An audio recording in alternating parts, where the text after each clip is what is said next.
Good morning, everyone, and welcome to EDP and Applied Mathematics Seminar. It's a pleasure for me to open session 48 of this seminar. Today we have two excellent speakers, Christiane Tammer and Felipe Chavez. Introducing Christiane Tammer, we have the Professor Diego Souza. Thank you, Diego. You can start. Okay, thank you very much, Juan, for the opportunity to introduce Professor Christiane Tammer from Martin Luther University. I think that is a university of two cities, no? Halle and Wittenberg, right? And the place of our university is in Halle. The name Halle-Wittenberg is because of the history. The oldest part is in Wittenberg, more than 500 years old, but some 100 years ago, both universities were unified. And so we have the double name, but now there is only the university in Halle. Okay, perfect. Thank you. And Professor Christiane Tammer, she's a very well-known mathematician and a specialist in mathematical optimization, and is editor of many journals, good journals, and she wrote many books, interesting books on optimization. And today we will have the pleasure to hear her and talk title on optimization problem with variable domination structures, variational principle and application. So thank you very much for accepting give a talk in our seminar. So you have the word to give your talk. Thank you. Yeah, thank you very much for the kind introduction, and of course many thanks for your invitation. It is a great pleasure for me to present our recent results here in your seminar. And yeah, I will speak about optimization problems with respect to variable domination structure. And this is a joint work together with together with Bao Truong, with Boris Mordechowicz and Antoine Zabarang. Yeah, here you can see the topics of my talk. I will start with a motivation, and I will introduce the solution concepts for problems with variable domination structures in the first part of my talk.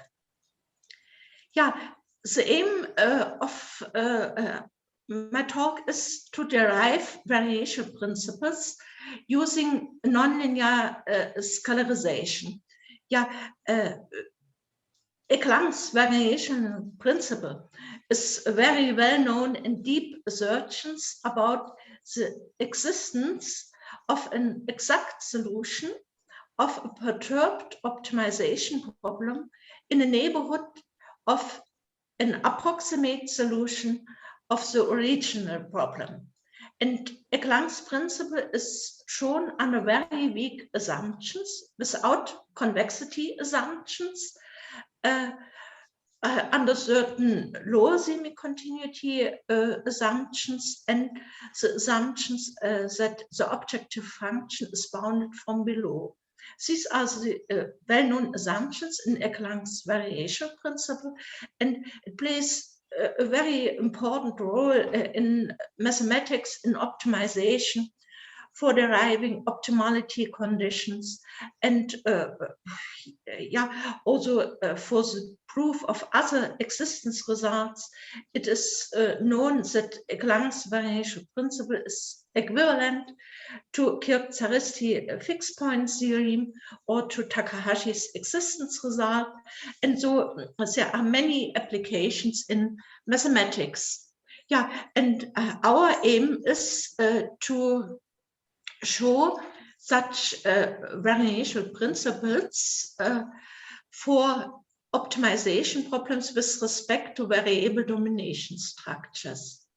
Yeah, there are already several papers about variational principles for vector optimization problems and also for Z optimization problems, and about Ruang and Boris Modorovich derived these results using the extremal principle by Boris Modorovich.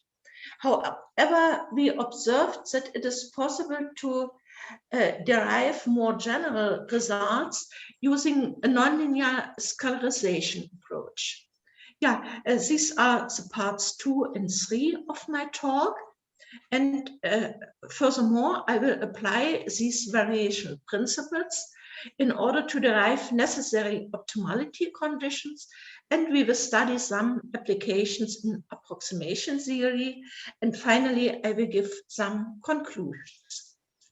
Yeah, let us start with motivation from logistics. Yeah, problems with variable domination structures arise in many fields, especially in behavior sciences, in logistics, and also in medicine, in radiotherapy treatment. Yeah, these are some fields where one has to study problems with variable domination structure. Because it is easy and nice to see, I will start with an example from logistics. Yeah, let us consider a certain part of a town. So, and here we have two existing facilities. In our example, these are warehouses located in A1 and A2. So, and this touristic district is characterized by certain cultural possibilities, events, facilities, especially cinema, theater, concert halls, museums, and so on. And now the intention of the decision maker is the promotion and development of the marketing of regional products and tourism. Yeah, the decision maker is looking for a new facility for a market square where they offer regional products in such a way that the distances between the facility X for the marketplace and the existing facilities A1 and A2 are small in a certain sense. And this means that the decision maker will study a facility location problem. Yeah, and for this model, one has, in our case, two existing facilities, A1 and A2. Yeah, and here we could suppose that in the warehouse A1, they offer food, and in the other warehouse, they offer a certain material, books, snacks, drinks, and so on. Yeah, and furthermore, the warehouse in A2 should be good to reach through a walking area. So here we have already formulated the aim of the decision maker, that the distances between the new facility X and the existing facility are small in a certain sense. We have two warehouses in A1 and A2, such that we have two objective functions, and the distances are measured by a certain name, by a certain norm, depending from the structure of the roads in this district. So, and then the decision maker has to formulate preference relation. He knows from statistical estimations that the customers have the following behavior. In the case that the distance between the new marketplace and the existing warehouse in A1 is greater or equal than 1, then the customers of the marketplace will visit the warehouse located in A2 3 times more than the warehouse in A1. In the other case, if the distance between the new marketplace and the existing warehouse in A1 is smaller than 1, then the decision maker is looking for a facility for the new marketplace, such that it is only possible to improve one criteria by worsening the other criteria. This means his preferences are given in this case by the natural ordering cone in the two-dimensional Euclidean space. Yeah, it is not possible to formulate such a location problem as a classical Pareto multi-objective problem. However, we can formulate it by a variable domination structure. This was done in the PhD thesis of Bettina Zaghini. She just submitted her PhD thesis, and she studied interesting applications in logistics. Yeah, and now we can formulate this location problem in the following way. These are the existing facilities, and we are looking for a new facility, such that we have an objective function that takes the values in the two-dimensional Euclidean space. Of course, in practical problems, one has more than two existing facilities, and one has a vector, let's say, with m components. Here in our small example, we have only two existing facilities, such that we have here such a bi-criteria optimization problem.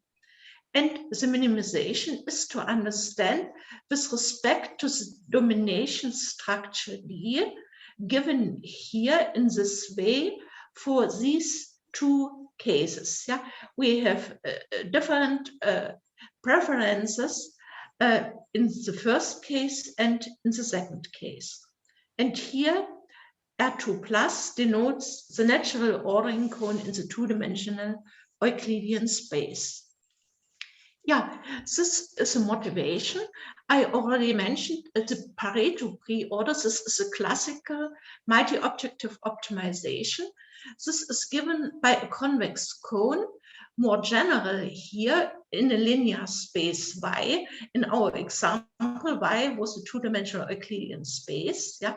And the Pareto pre-order is defined here in this way for vectors Y and V, and a certain cone Z, a convex cone, such that these conditions are fulfilled. Yeah, if we consider two vectors Y and V in the decision space Y, then we can write V is equal to Y plus D for a certain vector D, and Y is preferred by the decision maker to V. Then D can be viewed as domination factor in decision theory. And the set of all domination factors together with 0 is denoted by calligraphical D at this element Y. And so we consider a Z-valued map or a multifunction D from the decision space to the decision space, Z-valued map, and this is called domination structure. Yeah, this concept of domination structures was introduced by Yu in 1973, and he supposed that these sets are cones. However, in a paper by Engau, these domination structures are considered a Z-valued mapping, like in our case here. In a paper by Berg, Stresser, Chance, and Yu, domination factors in finite dimensional spaces were studied with convex domination sets. Yeah, and in the book by Gabriele Eichfelder, one can find a nice overview on these solution concepts. Yeah, as already mentioned, there are many applications in behavioral sciences, medicine, and logistics. Yeah, and now I would like to introduce the solution concept that we will study. A Z-valued map D called domination structure. Yeah, we introduce two binary relations. The first one, the non-domination binary relation, denoted in this way. This is defined here using this domination structure D. Here you can see that we have here the element V that we compare with Y, and we consider D of V. In difference to the next definition of the efficiency binary relation. Here we consider the Z-valued map D at Y, not at V like here. And so we have here a different solution concept, using these two binary relations. Yes, this is important that we have here a difference between these relations. Yeah, and I like to mention that we can use both binary relations in order to introduce the solution concepts. And again, some historical remarks. You introduced the concept of denominated solutions for conic domination structures. And furthermore, in the well-known book by Shen, Wang, and Yang, as a concept of D-efficient solutions was introduced, where the second binary relation was used, however, under a different name, non-dominated like minimal points. So, and now we will use these binary relations for the definition of our solution concept. Yeah, we consider again the Z-valued map D for the domination structure. A point X bar is called a D non-dominated solution of the objective function with the pre-image space X and the image space Y with respect to D, if this implication holds. And here we are using the non-domination binary relation. However, we can also use the efficiency binary relation in this implication, and then we are speaking about D-efficient solutions. Yeah, this one here is equivalent to the condition that this intersection of the image set of the objective function f and f of x bar minus d of x at x bar is only the single element f at x bar. Yeah, let me mention that in the case that d is constant, this is a fixed ordering cone, C, yeah? So we have a constant map, then both solution concepts coincide. And then we have the Pareto efficiency. In the next figure here, you can see these solution concepts. We consider the element y bar, yeah, and capital F is the image set of the objective function f over x, and y bar is f at x bar. So, and then we can see that x bar is a D-efficient solution because the intersection of f and y bar minus d of y bar is empty. But x bar is not a non-dominated solution. This can you see here. If we consider an element y1 is equal to f at x1, and this z y1 plus d of y1, then you can see y bar belongs to this set. And this means that x bar is not a D non-dominated solution. So in order to formulate variational principles, we consider approximate solutions, yeah, because Economics variation principle and also our assertions are working without any compactness assumptions. Yeah, one has to consider approximate solutions. And depending from our two solution concepts, we introduce approximately efficient solutions. These are elements x epsilon for that this intersection here is empty. Here the domination structure D of F at this point x epsilon is involved. And furthermore, we could introduce the weak solution concept if we replace the Z by the interior of the Z value mapping D at F at x epsilon. So, and for the other solution concept, the non-dominated solutions and the approximate formulation, we define this in the following way. An element x epsilon is an epsilon k non-dominated solution. Oh, sorry.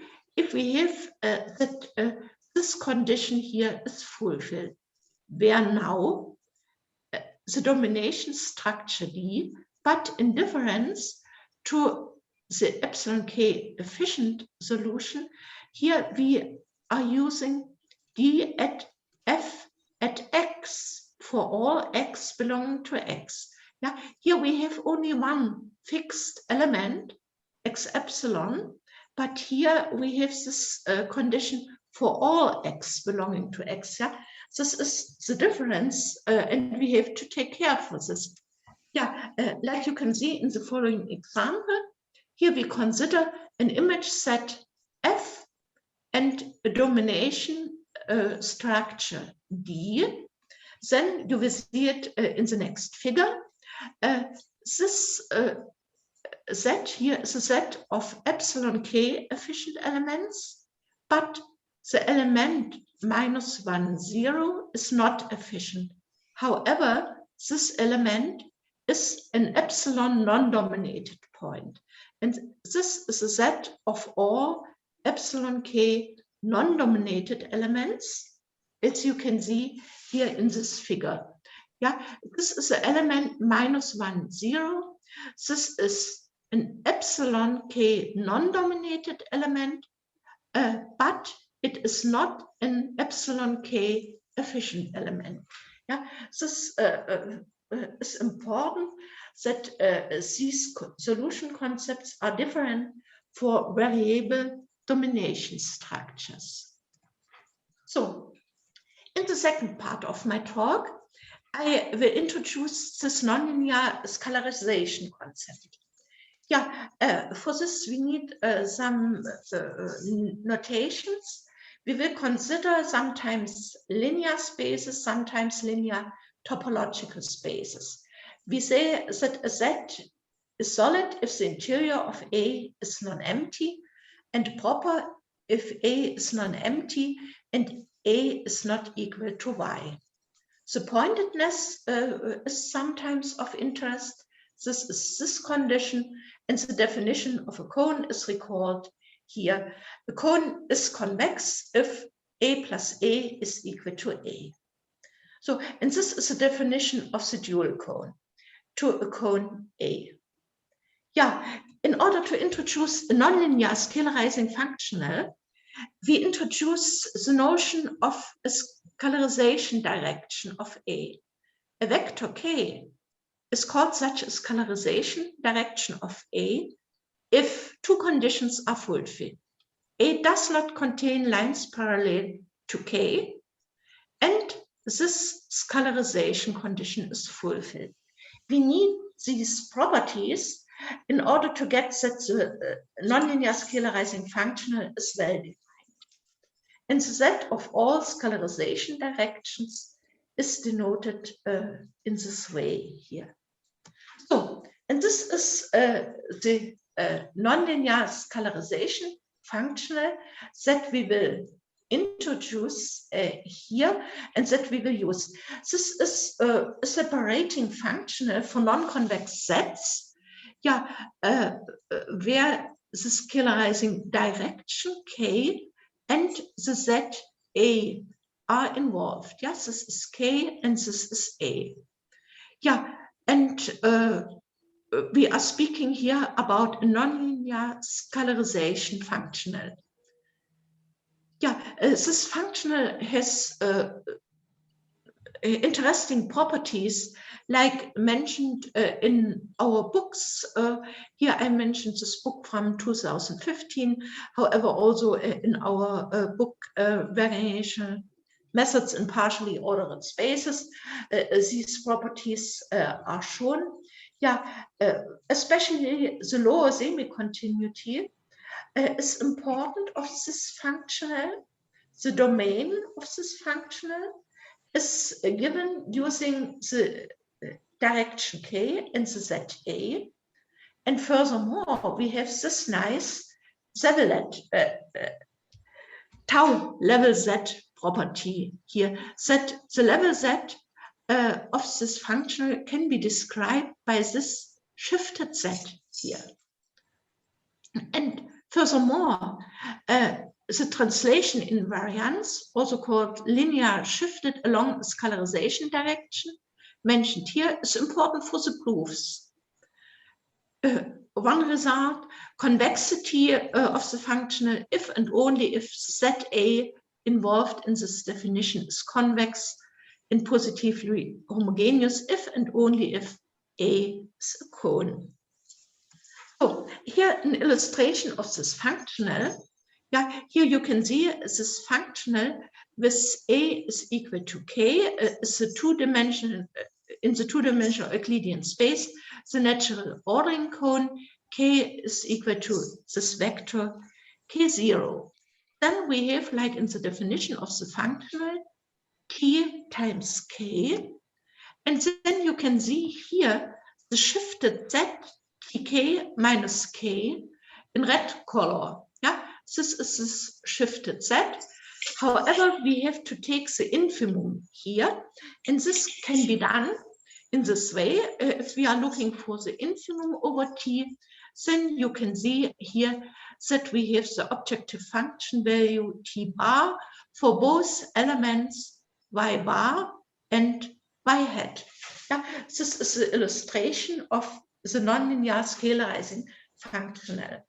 Yeah, such constructions are used in the context of operator theory by Krasnodębski and Rubinov, and in our own papers and also in our books, we were using this functional for proving separation theorems for non-convex sets. Yeah, these are some of our papers. This is a paper together with Alfred Göpfert and Konstantin Zălinescu. Yeah, and furthermore, in economics, this functional of type 2 is studied under the name shortage function. Yeah, this is a shortage function introduced by Lüneberger, and you can see this is the same structure like in our nonlinear scalarizing functional. And also benefit functions have such a structure here. In mathematical finance, coherent risk measures were studied, and it is possible to show that a coherent risk measure can be described by a functional of type 2. And in functional analysis, topical functions like introduced by Rubinov and Singer are of interest, and these are also functions of our nonlinear scalarizing functional in 2. Yeah, and now I like to show you two variational principles. Yeah, this one in Theorem 8 is published in our recent paper together with Bautron, Boris Modorowicz, and Antoine Saumarez. Yeah, and this is an extension of this result. And in our new result, we have shown the assertions under weaker assumptions concerning the domination structure. Yeah, here we consider a complete metric space. And Y is a linear topological space. We consider the domination structure and the objective function with the pre-image space X and the image space Y.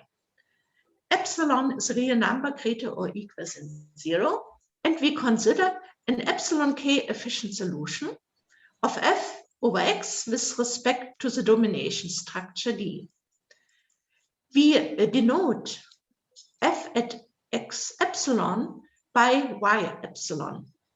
Yeah, and so we can formulate our further assumptions. Like in Echelon's variation principle, one needs a certain boundedness condition. In our case, we can describe this using this domination structure at y epsilon. This is y epsilon. Yeah? So that this condition here is fulfilled. This is a boundedness condition. Furthermore, also like in Planck's variation principle, we need a certain lower semi-continuity condition. This is also formulated using this domination structure D at f at x epsilon. And we suppose that for every t, all of these sets are closed. So, and then in order to apply the nonlinear scalarizing function, we need some assumptions concerning the domination structure. 0 should belong to D of y epsilon. D at y epsilon is a proper pointed closed and solid set with non-empty interior, such that these two inclusions are fulfilled. Under these inclusions, we get the monotonicity of the scalarizing functional. So, and furthermore, we suppose that there is another set-valued mapping, a cone-valued mapping, such that K belongs to the interior of C at y epsilon, such that this condition here is fulfilled. And furthermore, we have a third assumption concerning D and C, such that we get the following result. We can show that there exists an element x bar with the following properties. X bar is an epsilon k efficient solution with respect to the second z-valued set, Z here. This is not D from the beginning. This is the other z-valued set. Yeah?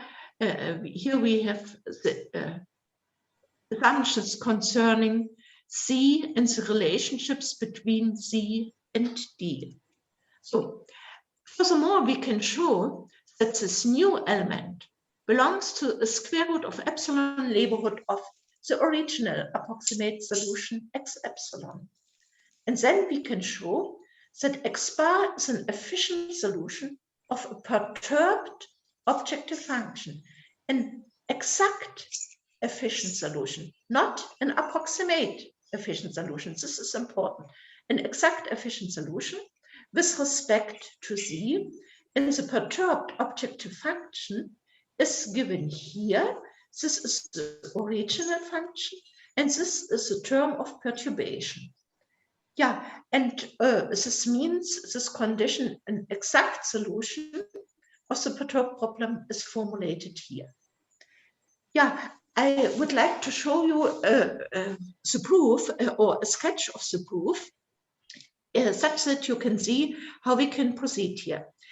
We put theta as the domination structure at f of x epsilon, and using this theta, we study the nonlinear scalarizing functional here with this shifted z theta. And then, because of our properties of the nonlinear scalarizing functional, we have that this functional is translation invariant along K. And furthermore, because of the assumption A3b, we get that C is strictly C at y epsilon monotone in this sense here. Yeah, so it is easy to see that this element x epsilon, our starting point, is an epsilon minimal solution of the scalarized problem using such a functional psi. Psi is a composition of phi and f defined here. Yeah, And under our assumptions, we get that psi is bounded from below and lower semi-continuous, such that we can apply the classical variational principle by Ekelang. And these are these assumptions. The new element x bar is also an approximate solution of the scalarized problem, and it is an exact solution of the perturbed objective function here. So, and furthermore, since x epsilon is an epsilon minimal solution of psi, we can conclude from the first condition that x bar belongs to such a epsilon square root neighborhood of the original point x epsilon, such that the second condition is shown. So we have shown 2i. Now we have to show I. For doing is we discuss at first here a conclusion from I prime from Ekelang's principle and our lemma 7. Then we get that this condition here is fulfilled under our assumptions. This means that y bar belongs to y epsilon minus d at y epsilon. So, and now to show I, we show this using a contraposition. Yeah, if we suppose that x bar is not an epsilon k efficient solution of f over x with respect to c, then there exists some x such that this condition here is fulfilled, and we obtain this inclusion from our assumptions here. So, and then we can consider the strict the y epsilon monotonicity and the translation invariance along k for the scalarizing function phi, such that we get this strict inequality, and this is a contradiction to the epsilon minimality of x bar for the scalarized function psi in the first condition from Ekelang's variational principle. So we have shown I, and now we have to show the third condition. We get it from the second condition in Ekelang's variational principle. As you can see here, we have some implications here. Yeah, the first one is the level set property that we have shown in lemma 7. And the last one is possible to show using our assumptions concerning the domination structure in A3. And so the third condition is fulfilled and our theorem is shown. So this was the variational principle for epsilon k efficient solutions. I like to show you an extension for quasi-matrix spaces. Yeah, a quasi-matrix space is defined by these two axioms. Here you can see the symmetry axiom, like for matrix spaces, is missing. Yeah, and so we have to take care for the completeness in quasi-matrix spaces. And this can be done using forward Cauchy sequences defined here in the first condition. Furthermore, forward conversion for a sequence if this function q, the distance, is going to 0 for n to plus infinity. And the space xq is to be forward Hausdorff if every forward convergent sequence defined here has a unique forward limit. So, and the last tools that we have to use are generalized Picard sequences. A sequence in a topological space is called generalized Picard if we have this condition here. So, and now we can formulate the second variational principle. Yeah, here the pre-image space is a quasi-matrix space. The image space is a linear space. The variable domination structure D, the objective function f, and we start with an element x0, and we put y0 is equal to f at x0, and theta is d at y0. Furthermore, in order to work with the Picard sequences, we introduce a z-valued mapping W, where in the definition, the domination structure D is involved. So, and furthermore, we introduce a nonlinear functional defined as a composition of our nonlinear scalarizing functional 2 and f. Then we have again here boundedness assumptions, now formulated for the functional psi. So then the lower semi-continuity is now formulated using Picard sequences concerning the z-valued mapping W. Yeah, here we have this condition that the convergence of this series yields the existence, the existence result, the existence of such an element x star that belongs to W at xn for all n. Furthermore, we have some scalarization conditions for theta.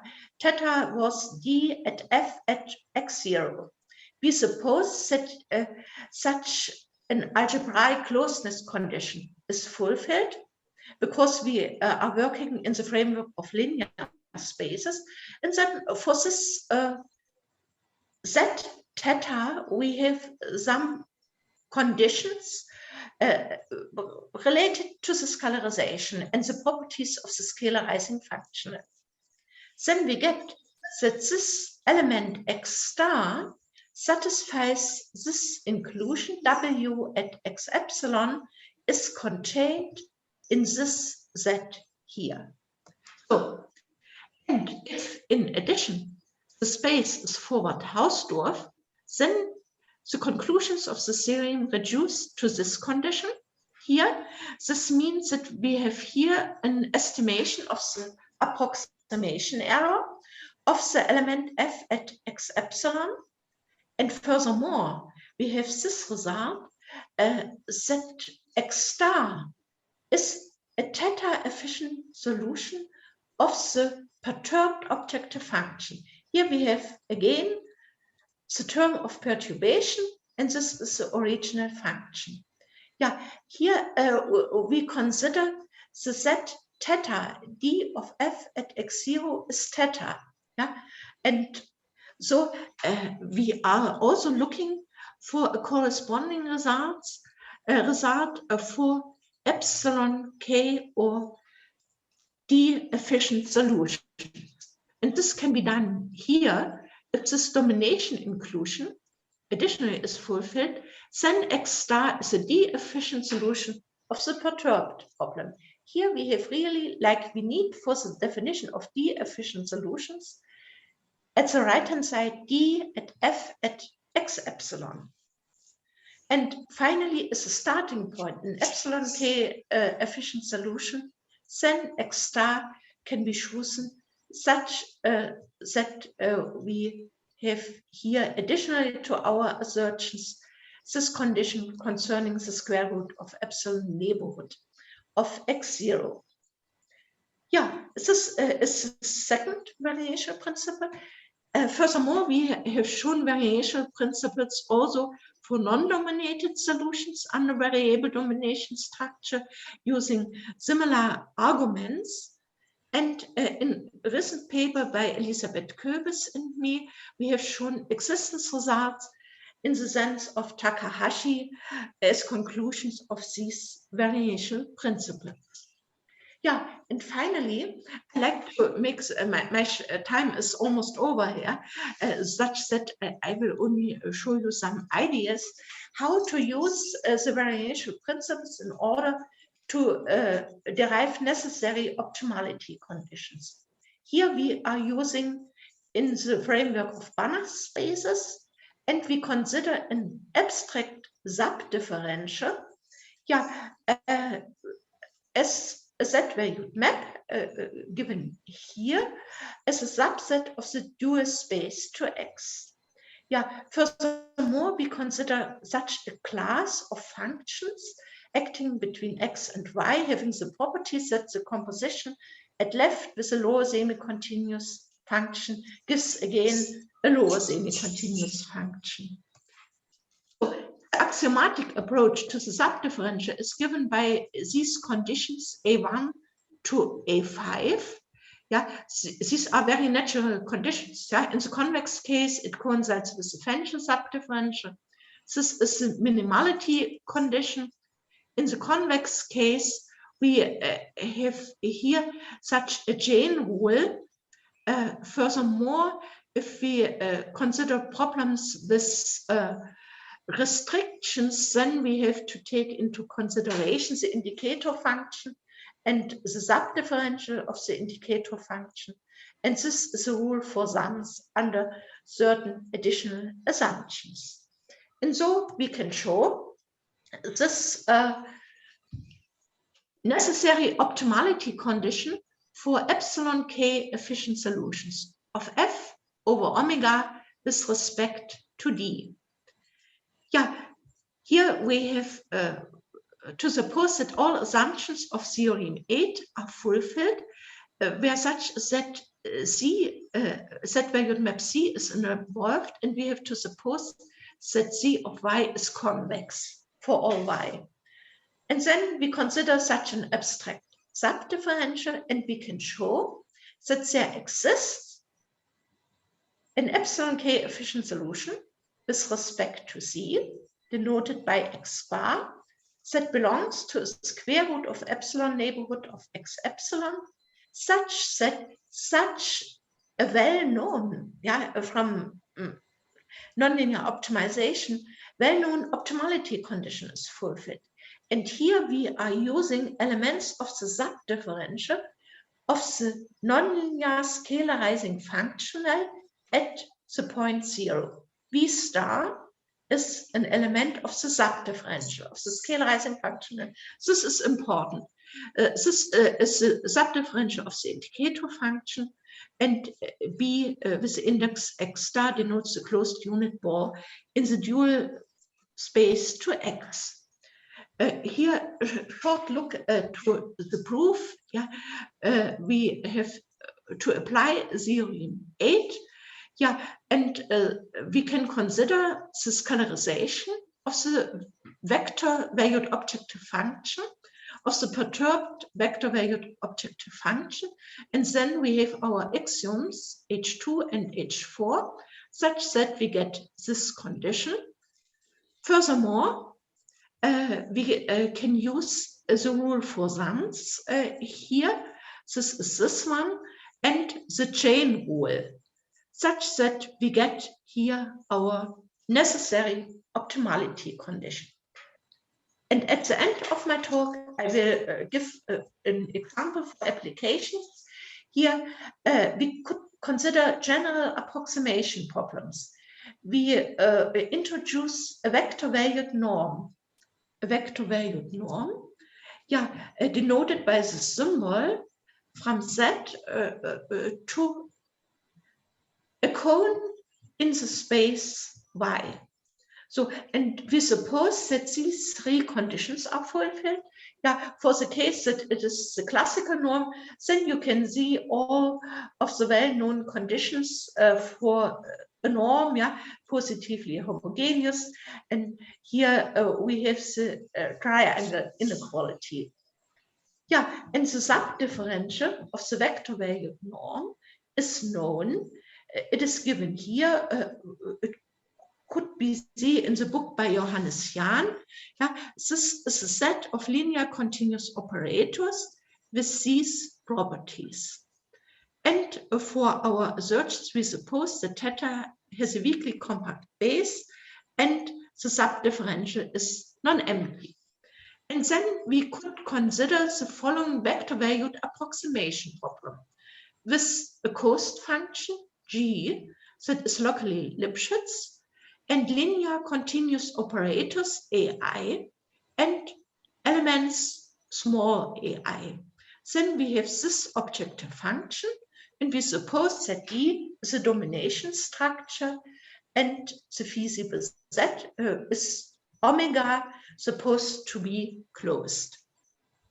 Yeah, applications of such approximation problems are given in our book, Köpfert, and Czarnescu and me from 2003, Variation Methods in Partially Ordered Spaces, where we studied inverse problems, the inverse Stefan problem, and we formulated the approximate solution of such inverse problems using approximation theory, like the formulation given here with such an objective function.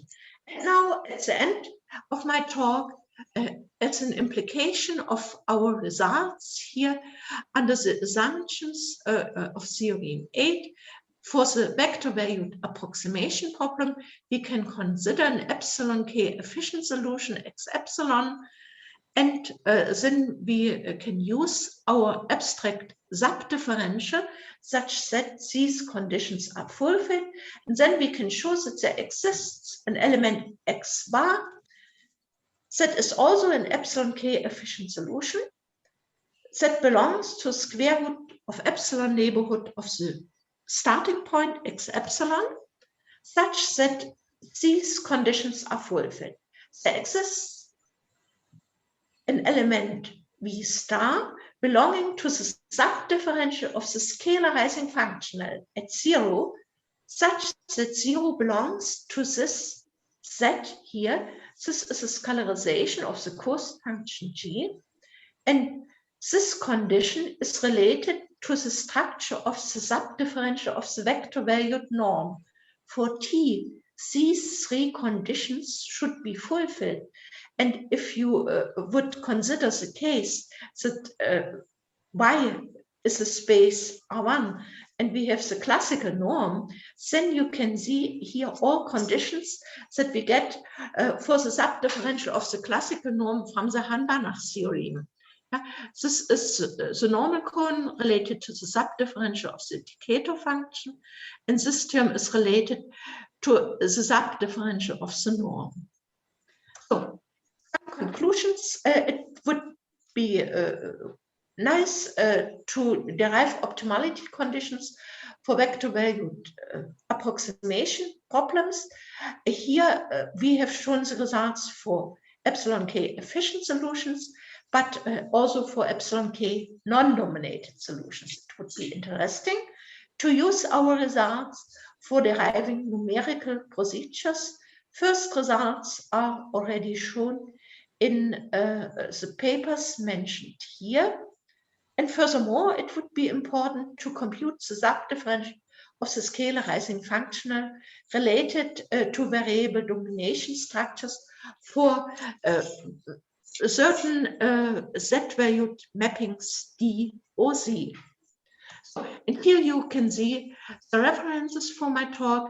This is the paper about that I have spoken, published in this year. Yeah, this is a formal paper together with Baut Wang, with Gabi Eichfelder, Benham Soleimani. These are some papers related to numerical procedures. Kopshas is a paper about quasimetric spaces. This is also concerning numerical procedures.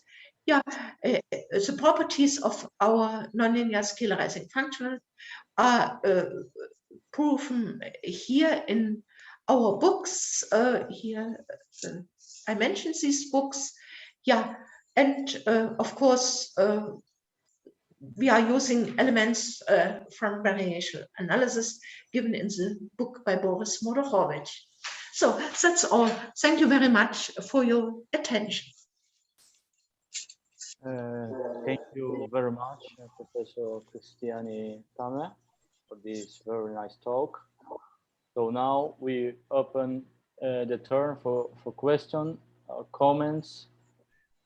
Please, if you have a question or comment, raise your hand or type your question in the chat or open your microphone. The microphone is open. If anyone wants to ask a question.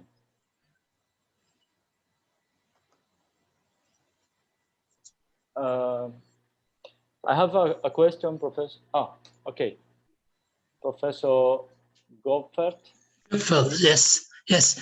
At first, I would like to say that it was a very interesting lecture, since one can very often one can use classical theorems as the Ekelang's variational principle to solve new problems, to solve new general problems. So, and general problems, I think the problems are rather general, since one can choose, I would like to say, one can choose the z-valued function d. At first, I thought as one wants. But of course, in your lecture, I think at the point A3, there were listed some conditions for the z-valued function d. Can you please once more say a little remark? How general can one chase d? At first, we supposed only that D is a z-valued map from the image space to the image space. However, in order to apply our nonlinear scalarization, where the z-valued map D is involved, we need certain properties for the scalarization in order to prove our statements, and so we suppose some assumptions such that as functional is well defined. Clearly, furthermore, the translation invariance was important, but we can show translation invariance for a general domination set. For this, we do not need additional assumptions. However, in order to have the strict monotonicity, we need some properties in the form such that D plus C is contained in D. But only at one point, at the point by epsilon. Not for all, or only for one point. Yeah, thank you. So it's rather general, as you can choose the function d. Yes, it is not a fixed set or a fixed cone. It is really a z-valued map. It's a z-valued map. However, for the special case that D is given by a constant cone, then we get the known results. Like in our book. Thank you. Thank you. Yeah, it's a pleasure. Thank you, Professor, for your question. Professor Christiane, I have a very short question. It's about the last part of your talk. You show us some necessary optimality conditions, no? Yes. About sufficient optimality condition. This would be very nice to have sufficient optimality conditions. However, because we do not suppose convexity of the objective function, so we have here only necessary optimality conditions, and also Ekelang's variation principle implies necessary optimality conditions and no sufficient conditions because of the missing convexity. However, if one would suppose some convexity assumptions, it would be very interesting to derive also for problems with variable domination structures sufficient optimality condition. This should be an interesting or is an interesting topic for further research. Yes, either when you do not have a convexity, you could try to compute second derivatives, no? And in order to... Yeah, now, however, we could suppose convexity. However, this is not so easy and an interesting question, how to define convexity for problems where we take into consideration variable domination structures. So one has to think about this question, how to define convexity, and then to derive sufficient conditions. But it is really a very interesting question. Thank you. Okay, thank you. Thank you very much. If there is no other question, so let us thanks again Professor Christiane Tammer for this wonderful talk. So now I give the word to Professor Juan Limaco in order to say something. Thank you. Thank you, Diego, and thank you a lot, Professor Christiane Tammer, for your amazing talk. Pleasures. Thank you very much for giving me the opportunity and for the kind invitation.